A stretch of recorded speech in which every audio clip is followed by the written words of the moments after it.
വൻ ഭൂകമ്പങ്ങൾ. ഓർക്കുക, മുൻപേ പറഞ്ഞിട്ടുള്ളതുപോലെ തന്നെ ഭൂമി പ്രകമ്പനം കൊള്ളും.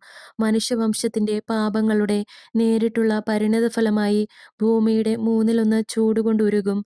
സത്യമറിയുന്നവർ അനുതപിക്കുകയും ദൈവത്തിന്റെ വചനം സ്വീകരിക്കുകയും അവിടുത്തെ ആദരിക്കുകയും ചെയ്യുമെങ്കിൽ ദൈവിക നിയമങ്ങൾക്കെതിരെയുള്ള പാപങ്ങളെല്ലാം ക്ഷമിക്കപ്പെടും. എന്നാൽ മനുഷ്യരാശി വിജാതീയതയെ ആശ്ലേഷിക്കുകയും പരസ്പരം കൊല്ലുകയും ചെയ്യുന്നതിനാൽ ശിക്ഷയുടെ ഒരു പരമ്പര തന്നെ അനുഭവിക്കാനിരിക്കുന്നു.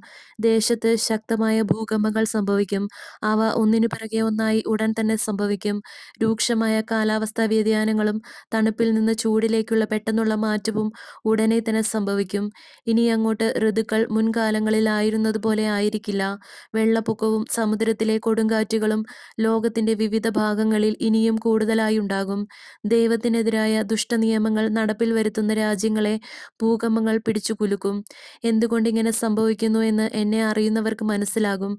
ഈ ശിക്ഷ നടന്നുകൊണ്ടിരിക്കുമ്പോൾ തന്നെ മറ്റൊരു ഭയാനകമായ ശിക്ഷ സത്യത്തെ ബോധപൂർവം തടയുന്ന വ്യാജസഭകളുടെ മേൽ പതിക്കും.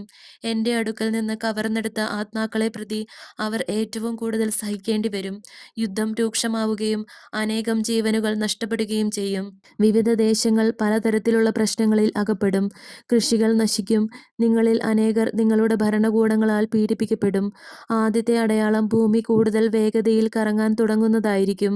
രണ്ടാമത്തെ അടയാളം സൂര്യനെ സംബന്ധിച്ചുള്ളതാണ്. സാധാരണയിലും വലുതായി കാണപ്പെടുന്ന സൂര്യൻ കൂടുതൽ പ്രകാശമാനമായതായി അനുഭവപ്പെടുകയും കൂടുതൽ വേഗതയിൽ കറങ്ങുകയും ചെയ്യും. അപ്പോൾ കാലാവസ്ഥയിൽ ഉണ്ടാകുന്ന മാറ്റങ്ങൾ ലോകത്തെ മുഴുവൻ ഇളക്കിമറിക്കും.